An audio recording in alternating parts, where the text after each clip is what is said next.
Muy buenas tardes tengan todos ustedes. Es un privilegio, a nombre de la Academia Mexicana de Derecho Juan Velázquez, de presentar esta extraordinaria mesa latinoamericana con presentación de fecha 15 de junio del año 2020. Y bueno, tenemos como participantes en este conversatorio a Ricardo Trejo Ortiz de la Universidad Autónoma de Tlaxcala, quien es presidente del capítulo Tlaxcala de la Academia Mexicana de Derecho, representando evidentemente a México. Vanessa Sandoval Pinos de la Universidad Autónoma de Nuevo León, quien es vicepresidenta académica del capítulo joven de Nuevo León, de la Academia Mexicana de Derecho, Rubén de México. Rubén Avilés Ruiz, quien es presidente del capítulo joven de Baja California Sur, de la Universidad Autónoma de Baja California por México. Miluska Cisneros Medina de la Universidad de Panamá, vicepresidenta del capítulo Panamá de la Academia Mexicana de Derecho. Yorka Díaz Ledesma de la Universidad Mayor de San Marcos por Perú, presidente del capítulo Perú de la Academia Mexicana de Derecho. Y Camila Gómez Lara de la Institución Universitaria Colegios de Colombia, quien es vicepresidenta del capítulo Colombia de la Academia Mexicana de Derecho por Colombia. No está presente México, Panamá, Perú y Colombia, y ahí iniciamos con dos participaciones, la primera de 2 minutos y la segunda de 3 minutos, y el primero en participar es Ricardo Trejo Ortiz de la Universidad Autónoma de Tlaxcala, México. En esta primera participación del conversatorio latinoamericano de la AMD Juan Velázquez, me permitiré comenzar precisando el concepto de juicio de amparo. En primer momento debo acotar que al hablar de juicio de amparo, hacemos alusión, con sus respectivas diferencias procesales y sustanciales, a la acción de tutela en Colombia, o mandado de seguranza en Brasil, o el recurso de protección en Chile. Ahora bien, la manera más práctica de definir el juicio de amparo es concibiéndolo como un medio de control de la constitucionalidad y de la convencionalidad de las normas jurídicas generales. Esto es así, pues a través de la propia demanda de amparo se pretende determinar si una autoridad responsable violó derechos humanos de los gobernados, que se encuentren plasmados tanto en la Constitución Federal como en los tratados internacionales de los que nuestra nación sea parte. La interrogante que salta de inmediato es ¿contra qué se puede interponer el amparo? Y la respuesta es muy simple. En primer lugar, actos, esto es un hacer positivo de la autoridad. En segundo lugar, omisiones, refiriéndonos desde luego a una abstención de un deber legal por parte de esa autoridad. Y normas generales, que implica cualquier acuerdo o resolución que sean de observancia general. Cabe señalar que dichos supuestos devienen de autoridades o bien de particulares que realicen funciones equivalentes a autoridad, en la cual es menester una relación de supra a subordinación.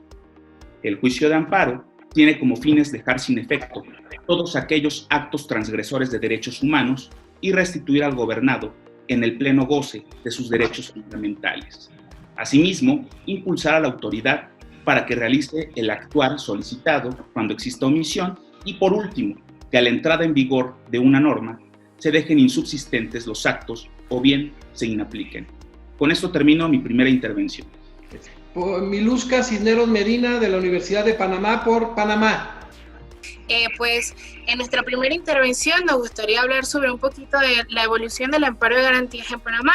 En la Constitución de 1941, la institución del amparo en Panamá inicia con la denominación de recurso de amparo de garantías constitucionales. Desde entonces ha sido pues una pieza fundamental dentro de nuestro sistema de garantías.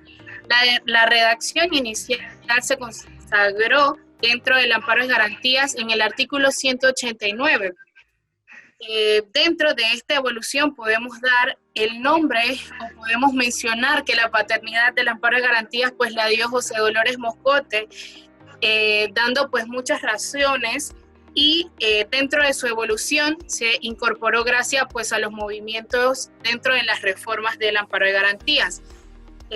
José Dolores Moscote expresó la influencia directa pues de la Constitución, del amparo de México, en la que se introdujo pues dentro de la Constitución de Panamá.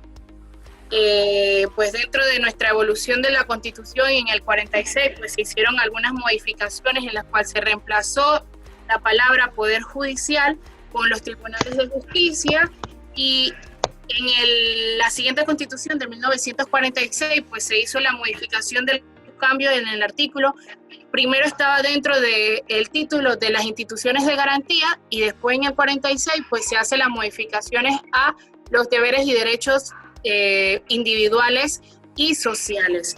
Pues dentro de esta evolución pues también se da pues la aprobación del decreto de gabinete número 50 del 20 de febrero de 1990, que significó algo muy importante dentro del cambio del amparo de garantías, ya que este decreto de gabinete da la posibilidad de que el amparo entre en otras jurisdicciones en las regulaciones expedidas en el marco explícito de toda su posibilidad. Pues Fábregas entonces empieza a darle una evolución y que a pasar de los años pues entonces podemos entrar en lo que son jurisprudencias que marcan la evolución del amparo de garantías en Panamá. Prosigue Vanessa Sandoval Pinos de la Universidad Autónoma de Nuevo León. El tema que quisiera dar en mi primer bloque sería sobre los principios que existen en el juicio de amparo, que son 29 en total. Cada uno analiza un aspecto fundamental del amparo. Estos principios nos ayudan a tener un enfoque más certero de lo que se ve implicado en este proceso, y estos principios serían los siguientes. El principio de asistencia al abogado. Este es recurrir a la asistencia de un abogado de su selección para que proteja y demuestre sus derechos y lo defienda en todas las fases del procedimiento. Después continuaríamos con el principio de autonomía funcional. En dicho proceso, y respecto a las partes o interesados del mismo, solamente el funcionario o el tribunal puede resolver, lo cual excluye la injerencia de otros en este mismo proceso. Luego tenemos el principio de buena fe, el cual habla sobre que se debe obrar conforme a lo sucedido, sin querer incurrir o involucrar actos que obstruyan o obstaculicen el proceso. Después pasamos al principio de la celeridad procesal, que también impide la prolongación de los plazos y elimina los trámites procesales superfluos u onerosos. Después continuamos con el principio de la cosa juzgada, el cual habla que ante la preexistencia se impide la resolución de una sentencia judicial firme dictada sobre el mismo objeto. Después continuamos con el principio de debido proceso, el cual habla que todo debe de actuarse conforme a derecho.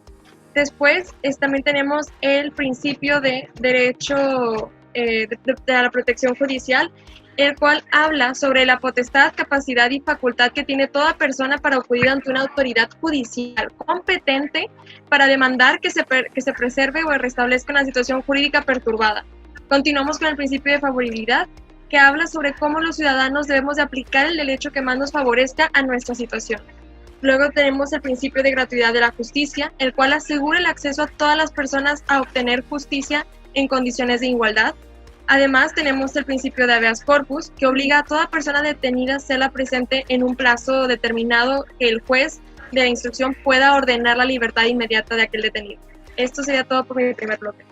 Prosigue Yorka Díaz Ledesma de la Universidad Mayor de San Marcos de Perú. Es importante mencionar que en el Perú, desde el año 1979, la figura de acción de amparo es considerada dentro de las garantías constitucionales, explayándose mucho más desde la Constitución de 1993. Como concepto general de garantía constitucional, podemos decir que son los derechos de las personas establecidos en cada constitución de cada país. Esta ley máxima en el Perú es considerada no solo en la Constitución, sino también leyes de norma de carácter fundamental. Dentro de estas garantías constitucionales, nosotros aquí tenemos 5. La primera es la acción de habeas corpus, la acción de amparo, la acción de inconstitucionalidad, la acción popular y la acción de cumplimiento. Para ser específicos, dentro de la acción de amparo, podemos decir que va a proceder siempre y cuando se dé contra un hecho u omisión por parte de cualquier autoridad, cualquier funcionario, cualquier persona que va a amenazar algún derecho fundamental, muy aparte de la libertad personal, que es específicamente el de habeas corpus. Nosotros tenemos claro que este proceso se va a llevar a cabo dentro de un ámbito judicial o a través también de la autoridad que nosotros tenemos como Tribunal Constitucional, el cual está conformado por 5 funcionarios públicos elegidos a través del Congreso de la República. Muy aparte de ello, tenemos la aplicación de ciertos principios: el principio de legalidad, el principio de subsidiariedad, el principio de de aplicación de los derechos fundamentales como primer orden. Además de ello, podemos mencionar que la acción de amparo siempre va a ser un recurso, un proceso judicial que nosotros vamos a aplicar ante una Corte Suprema, porque ante los procesos que nosotros vemos afectados los derechos fundamentales, en primera instancia vamos a establecer una demanda. En esta demanda, a través de la Constitución de 1993, siempre vamos a primar y ver las cuestiones de fondo a través de una entidad única como es la Corte Suprema de Justicia del Perú. Gracias. Sigue Rubén, continúa Rubén Avilés Ruiz de la Universidad Autónoma de Baja California Sur. En este primer apartado, mencionando que hoy precisamente se cumplen 9 años de la reforma constitucional del 6 de junio de 2011 a nuestros artículos 103 y 107, mencionamos que cada sistema nacional de impartición de justicia ha instaurado garantías y mecanismos distintos en el marco de la protección de los derechos humanos, los cuales han tenido un común denominador, el amparo, la cual la doctrina y la jurisprudencia de nuestro país lo ha identificado de manera muy similar, lo cual ya comentó nuestro compañero Ricardo Trejo, definiéndolo como un medio de constitucionalidad, de la convencionalidad y también de la legalidad de los actos del poder público, también de particulares, estimados como autoridad para efectos de este, precisamente que tiene como propósito la protección de los derechos humanos reconocidos tanto en la Constitución como en los tratados internacionales suscritos por el Estado mexicano. En ese sentido, se comenta brevemente que los mexicanos debemos estar orgullosos de esta institución jurídica, en virtud de que se fragúa en nuestro país, en el estado de Yucatán, cuando precisamente ese estado pretende independizarse de la federación en 1840, un proyecto de constitución local, cuya autoría material se le atribuye a don Manuel Crescencio Rejón, en el cual pretendía un medio de control precisamente de la constitucionalidad sobre todo, al cual su autor denominó amparo. Así pues, la Carta Magna Estatal aprobada en 1841 en Mérida prevenía en sus artículos 53, 63 y 64 que el máximo tribunal, o en su caso jueces de primera instancia, la facultad de amparar a los sujetos que pidieran su protección, pero se ordenaba que éste se limitara a reparar el agravio, lo cual implicó el nacimiento que hoy conocemos como el principio de relatividad de sentencia de amparo. Y con esto concluyo mi primer apartado, doctor. Camila Gómez Lara, de la Institución Universitaria de Colegios de Colombia, de Colombia. Yo voy a hacer una breve introducción sobre los antecedentes históricos. Son recientes. La acción de tutela es la garantía que ofrece la Constitución de 1991, originada en la Asamblea Nacional Constituyente. Es el resultado de diversas iniciativas y del trabajo en conjunto de los delegados con la propuesta del gobierno, que quería se llamase, como en México, derecho de amparo. La acción de tutela es un mecanismo de derecho procesal constitucional con carácter específico y directo del que se puede valer toda persona cuando los derechos fundamentales han sido violados o existe amenaza de violación o vulneración por parte de una autoridad pública o de un particular encargado de la prestación de un servicio o actividad, frente a la cual se encuentra en circunstancias de subordinación. La acción de tutela es una acción judicial autónoma de origen constitucional para la protección inmediata y concreta de los derechos fundamentales. Luego de 28 años de vigencia, ha propiciado sensibles modificaciones en Colombia en temas como derecho de petición, derecho a la salud, derecho de las minorías étnicas y sexuales, derecho a relación y médico y del paciente, arbitrariedad de los servidores públicos, la no discriminación y el derecho a la igualdad, el libre desarrollo de la personalidad. El gobierno nacional, de acuerdo a lo establecido, es absoluto garantista, convirtiendo en prioridad los recursos interpuestos en ejercicio de este derecho. Además de ser realizados mediante un procedimiento sumario, la Constitución Política de Colombia del 4 de julio de 1991 regula los derechos, garantías y deberes. Además, se respondió al cumplimiento de compromisos internacionales adquiridos por el Estado colombiano con la firma de 2 documentos internacionales. Hablamos del Pacto Internacional al Cumplimiento de Compromisos de Derechos Civiles y Políticos, la Convención Americana de Derechos Humanos de 1969. La acción de tutela en Colombia se caracteriza por accionar directamente. Con esto concluyo mi intervención. Pues iniciamos la segunda ronda, 3 minutos cada uno de los participantes. Ricardo Trejo Ortiz, de la Universidad Autónoma de Tlaxcala. Bueno, a estas alturas del conversatorio se ha establecido que en el mes de abril de 2013 en México entró en vigor una nueva ley de amparo, donde si bien siguen permeando figuras jurídicas ya contempladas en la anterior ley, lo cierto es que también se incorporan otras que permiten aproximarnos al ideal máximo del derecho, que desde luego es la justicia. Ciertamente, en esta nueva ley se prevé la apariencia del buen derecho para otorgar la suspensión, el amparo adhesivo en lo tocante al amparo directo, el interés legítimo, tratándose del amparo contra actos administrativos, y asimismo se contemplan nuevos supuestos de suplencia de la deficiencia de la queja, entre otros. Sin embargo, para poder hablar de estas innovaciones, se considera indispensable puntualizar que la figura del amparo, considerado como un medio de control constitucional, como lo he dicho previamente, es un juicio cuyo fundamento lo encontramos en los artículos 103 y 107 de la Constitución Política de los Estados Unidos Mexicanos. Es decir, se trata de un juicio diseñado exclusivamente para la tutela de los derechos humanos del gobernado. Y efectivamente, el amparo resulta ser un juicio y por tanto existe una parte actora, una parte demandada, una litis, pruebas, alegatos y una sentencia de la que conocen órganos jurisdiccionales especializados en la materia de amparo. Sin embargo, cabe señalar que en el caso del amparo mexicano hay un cúmulo de funciones que en otros países ameritan de instrumentos individualizados, pero que en el caso que nos atañe basta la misma denominación y la misma ley. Por ende, podemos decir que además de su función primigenia, ya ampliamente reseñada por un servidor, además protege la libertad individual. Esto en el marco de un Estado, desde luego, profundamente autoritario, que es un símil del habeas corpus. Funciona como un medio de control de las autoridades administrativas en el apartado del contencioso administrativo. Realiza un control de legalidad de las sentencias definitivas, laudos o resoluciones que pongan fin al juicio, que en otras latitudes es conocido como un recurso de casación. Y bueno, también hablar desde el amparo agrario, que contiene procedimientos específicos en dicha materia y que tuvieron auge sobre todo en el siglo XX.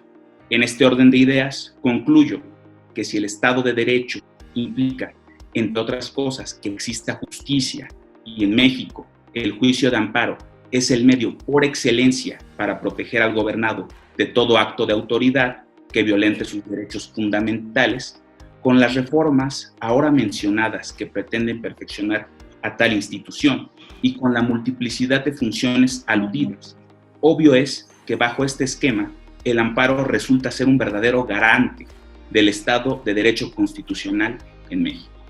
Muchas gracias, doctor. Miluska Cisneros Medina, de la Universidad de Panamá, por Panamá.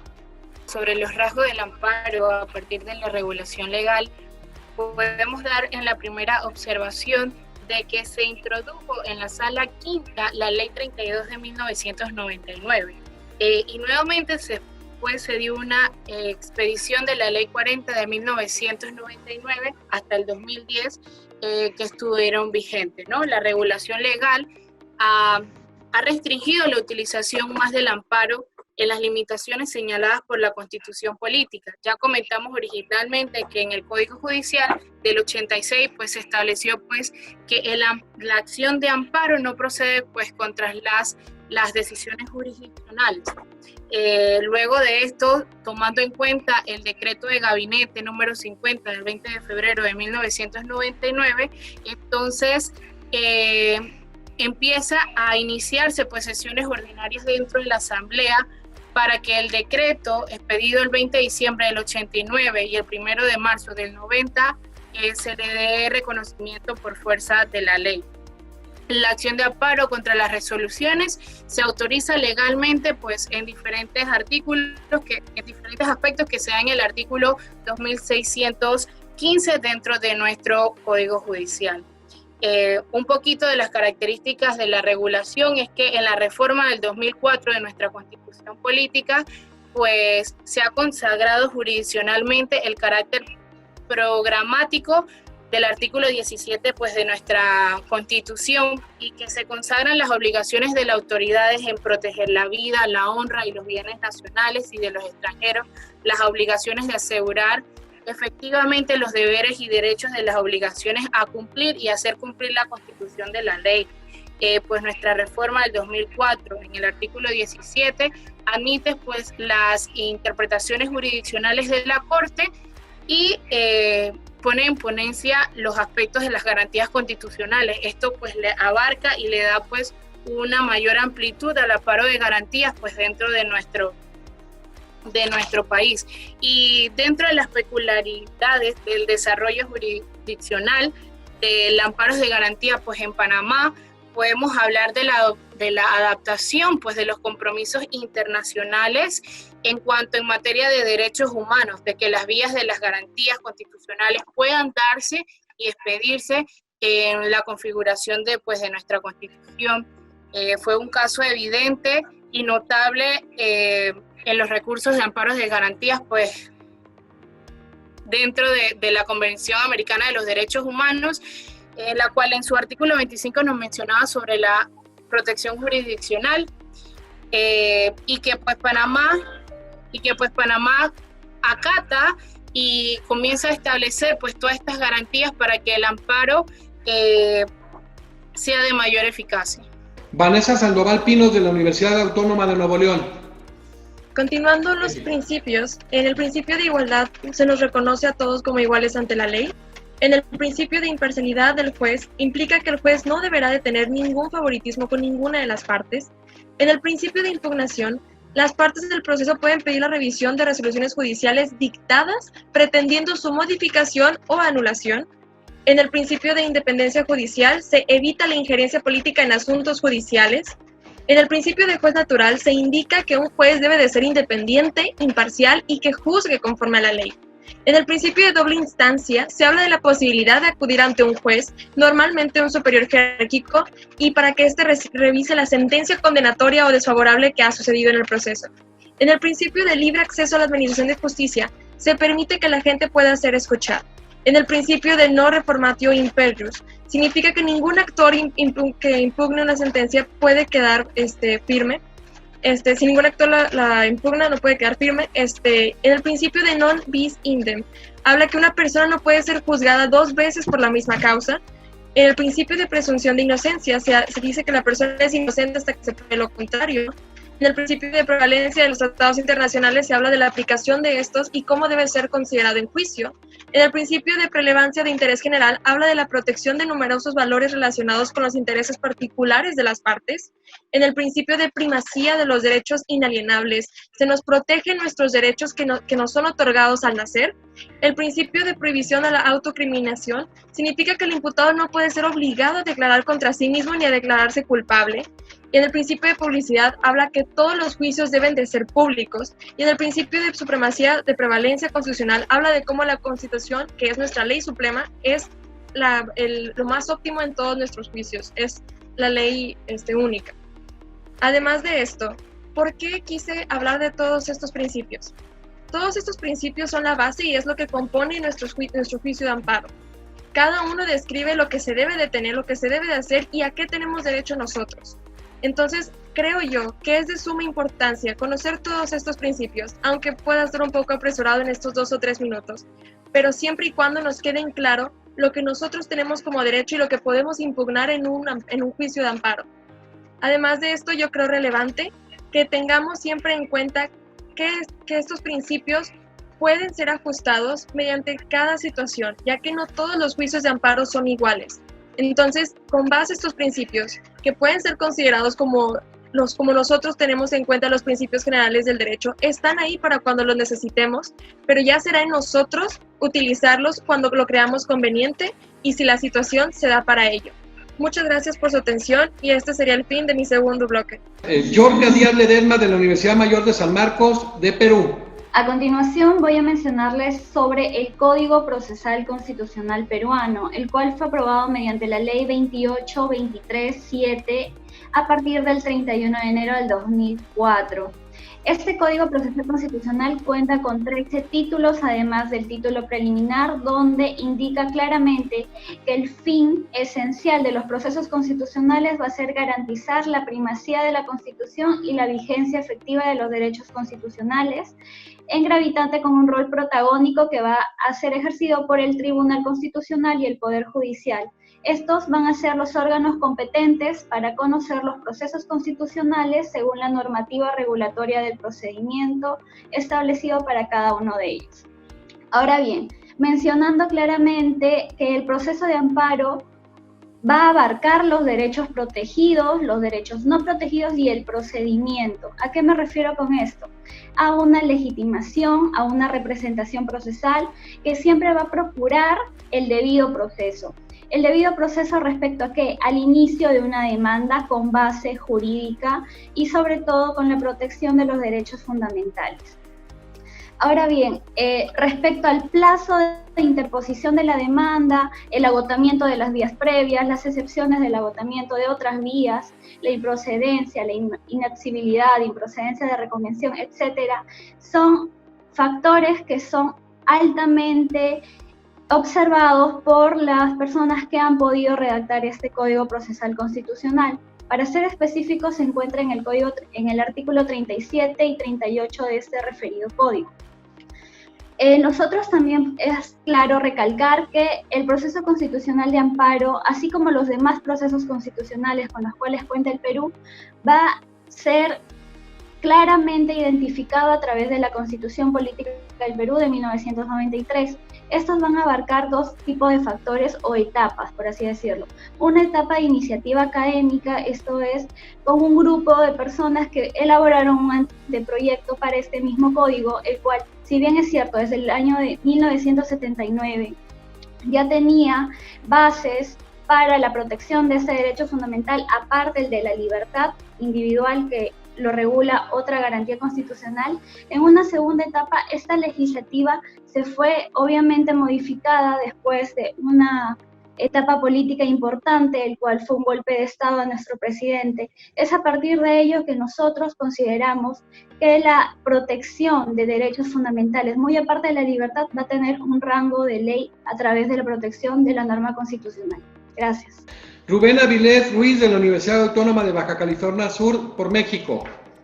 Necesariamente se tienen que abordar los avances centrales jurídicos derivados de la reforma constitucional de 6 de junio de 2011, que repito, hoy cumplimos 9 años de la misma, seguida por la Ley de Amparo de 2 de abril de 2013, mencionando y ampliando los comentarios de estos puntos que marcaron todo un hito en la materia, de esta apasionante materia. En ese tenor y por respeto del tiempo otorgado, se abordarán algunos de estos avances que a criterio de un servidor son destacables. 1. La ampliación del objeto de tutela del juicio de amparo, lo cual significa que otorga la posibilidad real al mecanismo de tutelar tratados internacionales y no solamente los reconocidos en la Constitución. Por consecuencia, estamos ante un juicio de amparo convencionalizado, lo cual se ha denominado en distintos foros académicos, jurídicos, que ya se ha hablado también en la academia, estimado doctor. 2. De manera muy breve, la forma de concebir la medida cautelar conocida como la suspensión del acto reclamado, de la cual también ya hablaron, estimado doctor, en un anterior ciclo de conferencias en la academia, mediante el cual ahora el juez de distrito, el magistrado de circuito, o bien el propio ministro, tiene que hacer una ponderación entre la apariencia del buen derecho y el interés social del acto reclamado. Digamos que a partir de ese entonces cambian los elementos a analizar en la suspensión del juicio de amparo. Analizar no solamente la solicitud que haga el quejoso y el interés social del acto reclamado señalado por la autoridad responsable, sino simplemente pues hacer una ponderación precisamente de estos nuevos elementos, donde el cual la suspensión del acto reclamado pasa de ser una medida meramente suspensional a ser una medida restitutoria con efectos provisionales, donde el juzgador de amparo hace un análisis de valor de cada asunto particular. 3. Por otra parte, hasta antes de las mencionadas reformas, en nuestro país se permitía accionar el juicio de amparo solamente cuando se actualizaba o se aducía un derecho público subjetivo, conocido como interés jurídico. Se tenía que acreditar ser titular de ese derecho y la afectación personal y directa del acto reclamado señalado por la autoridad responsable. Ahora se puede acudir al juicio de amparo cuando se aduzca un interés legítimo, ya sea individual o colectivo, este último conocido como amparo colectivo, mismo que fue adoptado del derecho administrativo, el cual podemos identificar en el juicio de amparo como aquella afectación que se genera de manera indirecta por la situación especial jurídica del quejoso frente al resto del orden jurídico. Figura novedosa que atenúa, en mi criterio, atenúa bastante, no lo desaparece, lo atenúa, el principio de la relatividad de sentencia de amparo, junto con la declaratoria general de inconstitucionalidad, porque desde luego sigue habiendo interés jurídico, sobre todo en amparo directo, ¿no? Por último, de estos puntos, no debemos olvidar la procedencia del juicio de amparo contra actos de particulares, el cual fue desarrollado muy bien por Argentina, mediante el cual se permite precisamente que los actos de particulares puedan ser susceptibles a ser impugnados mediante el juicio constitucional, pero los cuales deben tener ciertas características para su procedencia y análisis en la sustentación del juicio de amparo. ¿Cuáles son esas características esenciales contra la procedencia de contratos de particulares en este juicio de amparo?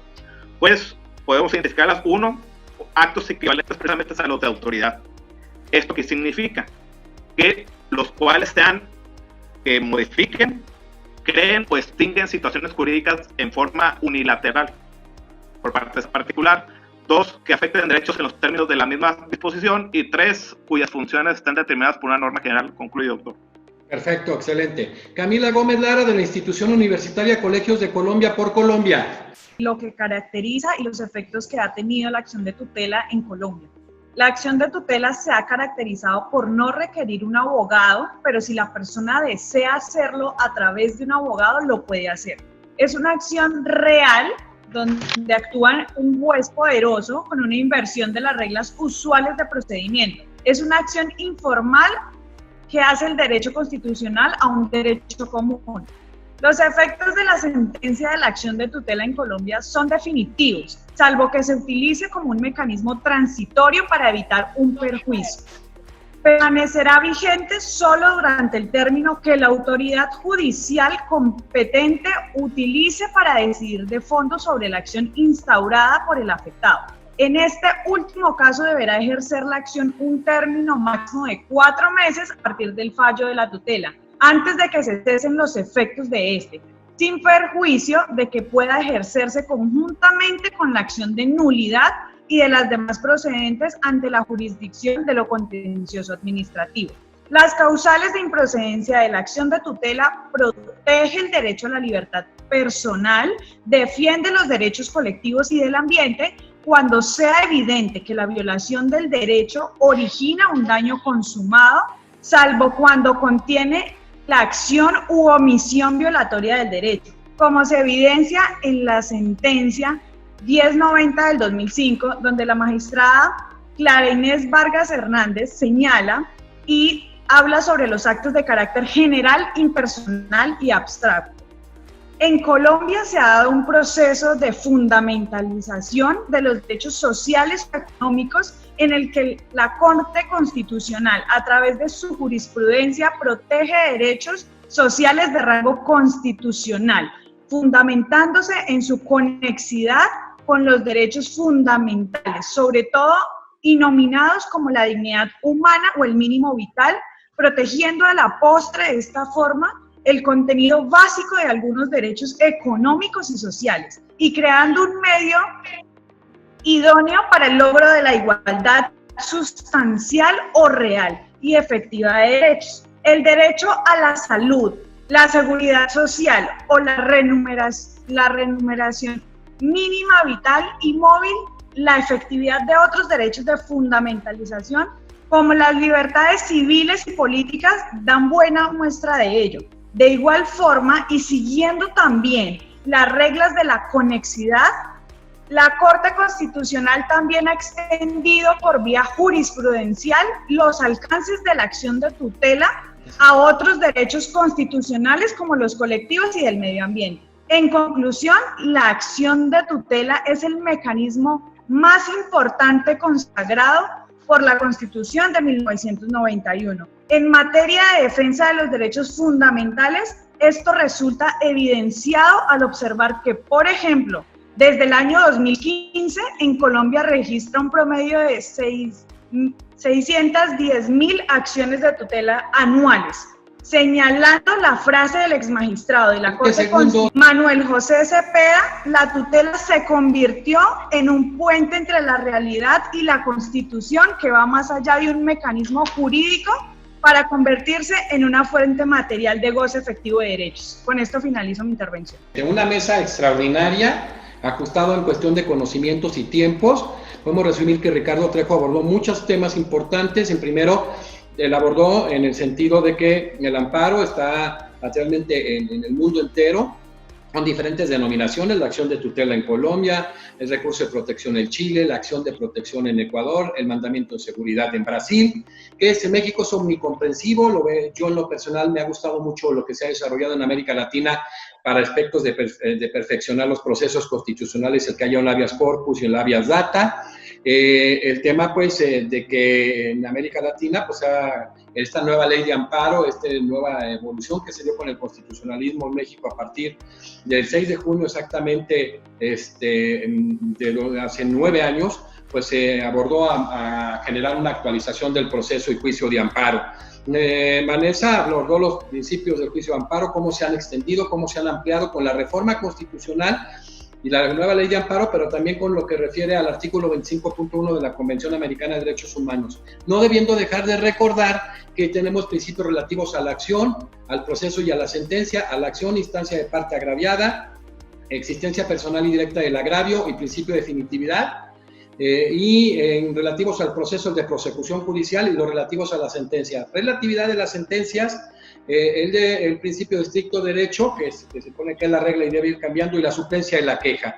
En el caso de Rubén Áviles aborda precisamente cómo se ha venido convencionalizando la ley del amparo en México. Se ha generado un verdadero proceso constitucional. Si bien es cierto, como él nos señala, que en 1840, a través de un proyecto yucateco y luego en la Constitución del 41 de Yucatán, que estaba segregado de México por todo este tema de las leyes centralistas del 36, pues se federaliza de alguna manera en 1847 con acta de reformas de Otero. Primero fue Crescencio Rejón, el padre del juicio de amparo, junto a gente poco conocida como Juan Pérez y Darío Escalante. Y luego, en la primera constitución, es la de 1857. Y la primera ley reglamentaria, la de 1861. Importantísimo la incorporación, como señalan, del amparo contra particulares, el amparo colectivo, interés legítimo. Milusca establece esa constitución panameña en 1972. Se ha venido ajustando el proceso de amparo al artículo 25.1 de la Convención Americana sobre Derechos Humanos, sobre todo que refiere a un recurso, pues, sencillo y rápido, que es lo que se tiene que ver, y con los menores formalismos, o sea, que es uno de los gravísimos conflictos que se tenía antes de la reforma constitucional y la nueva ley de amparo en México, y que esto es tocado de una manera muy profunda por dos opiniones consultivas, la 8 y la 9, y precisamente algunas sentencias de la Corte Interamericana de Derechos Humanos, sobre todo muy emblemático lo que viene a ser la masacre de las 2 R's contra Guatemala, y el caso, sobre todo hay un caso muy referencial en el caso de una sentencia contra el Estado chileno, que es el caso Acala Rifo.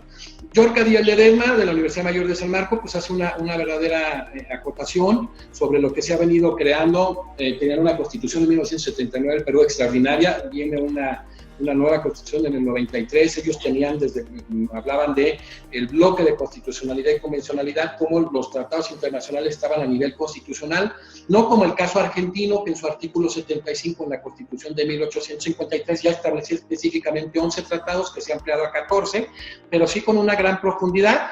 Habla de precisamente ese Código Procesal Constitucional, que es el primero en el mundo, que es a nivel nacional, y que genera sobre todo en todos estos temas de los procesos constitucionales como principal principio, proceso constitucional, el juicio de amparo. Y Camila Gómez Lara pues habla de la Constitución del 93, una constitución muy importante en el caso colombiano, con la acción de tutela, que verdaderamente se ha ajustado mucho a los lineamientos del sistema interamericano, buscando el mínimo de formalidades con un principio de ponderación del objeto o del fin del proceso sobre la forma. Entonces, el trabajo de todo lo que gestionó esta mesa para mí se me hace extraordinario, un ajuste en tiempos increíble, un manejo sincrético. Los 6 participantes excelentes en contenidos, yo los quiero felicitar, enorgullecernos desde la Academia Mexicana de Derecho, porque establecieron esto muy importante, este amparo que si bien es cierto nace en México y que nos da mucho orgullo, pues también se ha venido nutriendo y lo tenemos que reconocer con todo el trabajo que se ha hecho en América Latina, porque mucho del trabajo se vino en la reforma, en los argentinos en 1958 jurisprudencialmente generaron el amparo contra particulares, en 1993 en el caso Catán el amparo colectivo. Brasil generó un gran desarrollo en el interés legítimo en el artículo 5 de la Constitución de 1988, en el contenido en el artículo 81 del Código del Consumidor de Brasil, lo hizo Colombia, lo hizo Panamá, en 2 casos muy concretos surgió jurisprudencialmente, diferente a los procesos normativos que hemos tenido a través de procesos legislativos. El caso argentino, que en 1957 se crea el amparo de manera pretoriana, de manera jurisprudencial, con base al artículo 43, en el caso Ángel Civil, el 43 de la Constitución de 1853, que tuvo una gran reforma en el 94, y en el caso de República Dominicana, que surge jurisprudencialmente ajustándolo al artículo 25.1, trayéndolo al artículo 25.1 en 1999 con un gran trabajo de la Corte. Pero pues también señaló algo muy importante Camila Gómez Lara. Si bien es cierto, en la Argentina aprovecharon todo este tema de la autonomía procesal constitucional, que quien tiene que ser el intérprete, el operador intérprete, amplíe los contenidos en el caso de los procesos constitucionales, como hemos visto, la Corte Constitucional colombiana ha hecho mucho en el tema de la interpretación por conexidad.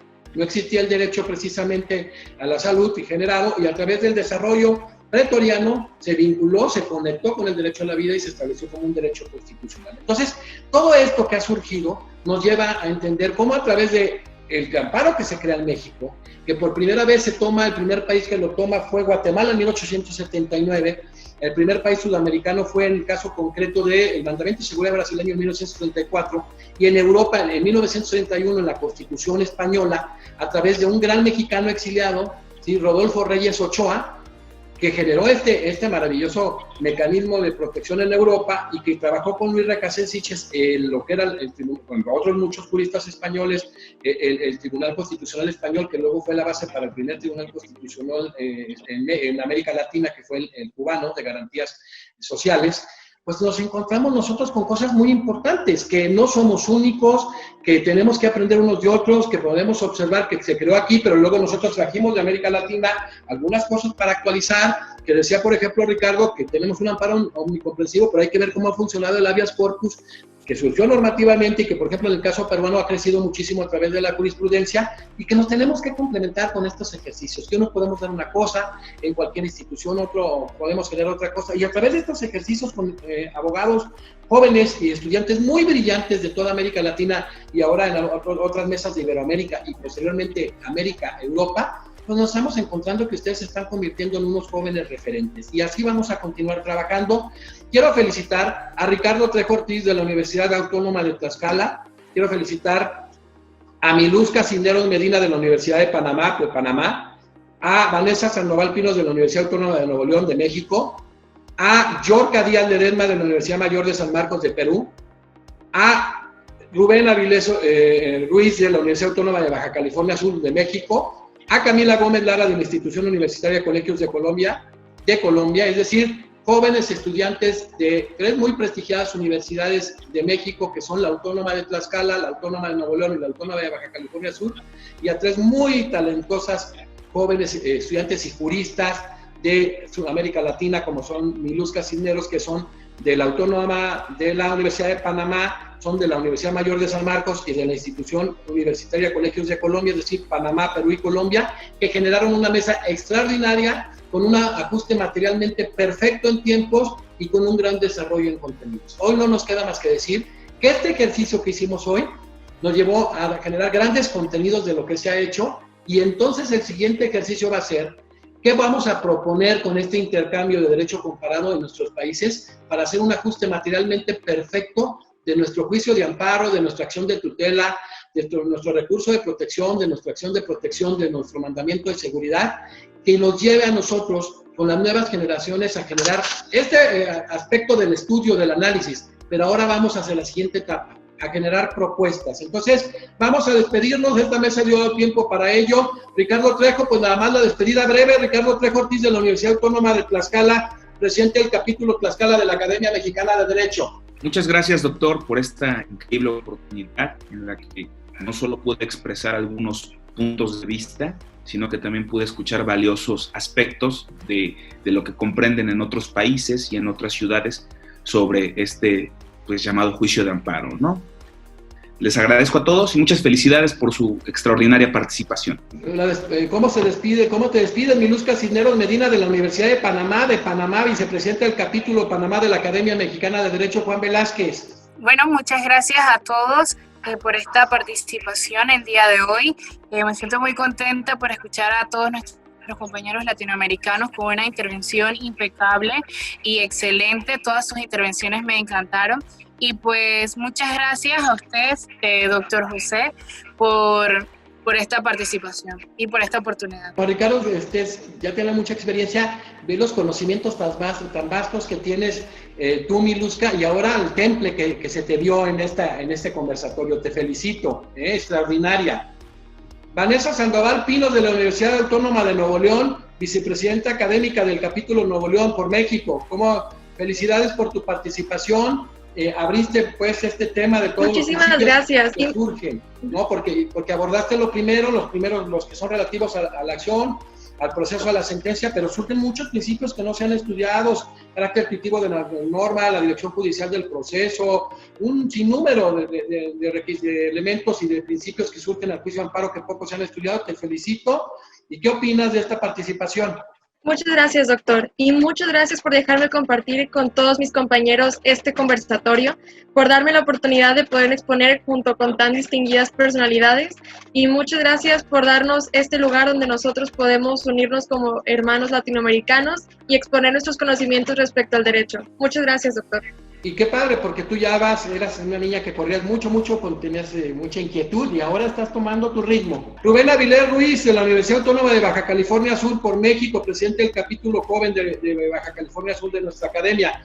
Rubén, ¿cómo te sentiste? ¿Qué opinas de este extraordinario conversatorio latinoamericano? La verdad que todas las participaciones de los compañeros muy buenas, acotando el tiempo, pero el contenido impecable, de manera formidable. Instalar una institución tan importante como el juicio de amparo para la protección de los derechos humanos, que como usted bien menciona, es el orgullo mexicano, la aportación de México a los sistemas judiciales del resto de los países, pero que se ha complementado, hemos aprendido cómo lo han desarrollado otros países, y se ha venido precisamente esa figura jurídica indeterminada, pero se ha venido desarrollando precisamente la aportación de otros países, ¿no?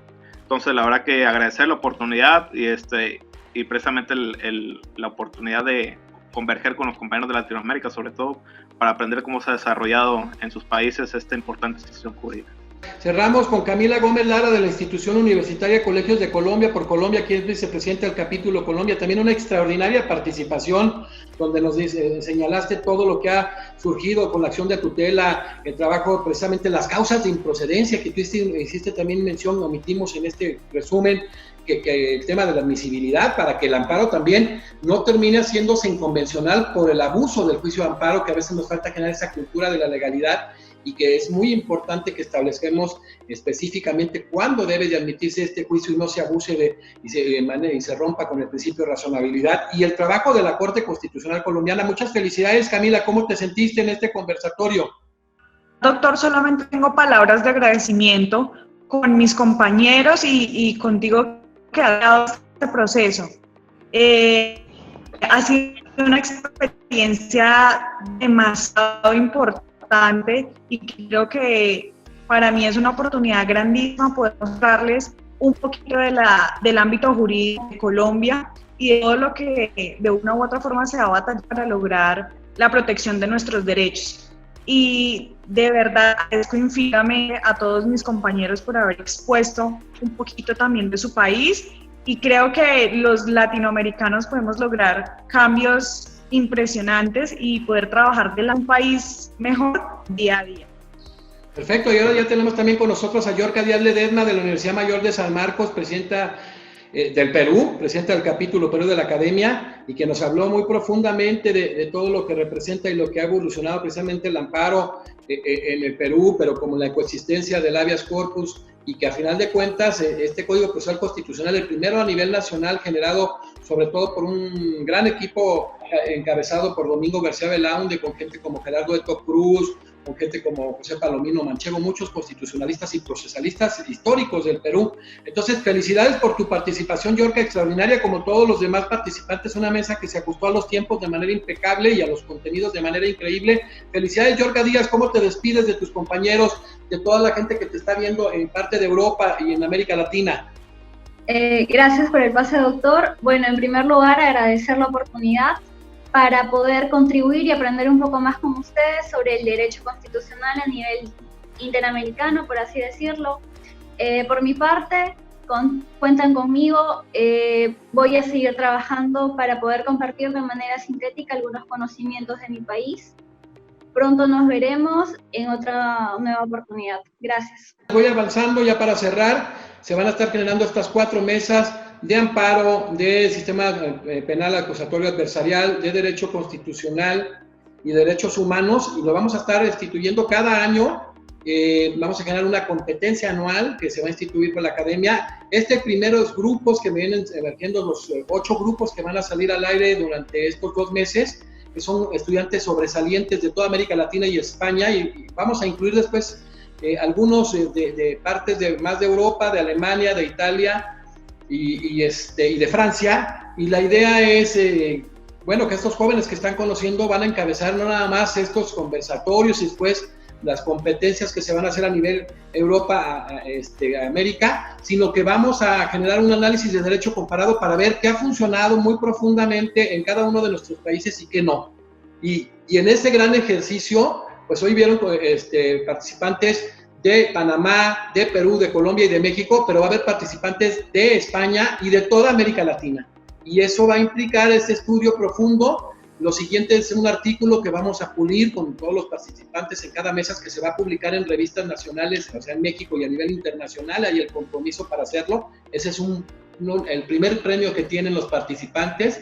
Van a estar coordinados por juristas de sus países y su servidor para que hagamos un artículo que va a estar en México y en varias partes de América Latina, y vamos a seguir trabajando para hacer este análisis, pero sobre todo para incidir en políticas públicas. Así es de que quiero felicitar y despedirme de Ricardo Trejo Ortiz de México, de Miluska Cisneros Medina de Panamá, de Vanessa Sandoval Pinos de México, de Yorka Díaz Ledesma de Perú, de Rubén Avilés Ruiz de México y de Camila Gómez Lara de Perú. Pues nos despedimos en esta extraordinaria mesa, no le podemos llamar de otra forma, esta mesa de análisis tan profundo, donde se tocaron un sinnúmero de temas muy valiosos. Estamos muy orgullosos en la Academia Mexicana de Derecho de todos y cada uno de los participantes que forman parte de la Academia Mexicana de Derecho y que de verdad generaron un tema de desarrollo del conocimiento en la principal figura, en el principal mecanismo, en la principal institución de protección constitucional materialmente en el mundo. Hay pocas excepciones,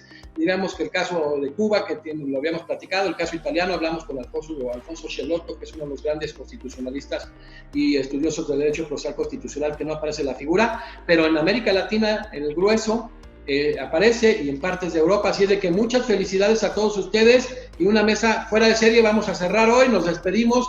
Gracias a todos los que nos estuvieron siguiendo en este gran conversatorio en materia de amparo. Muchas gracias.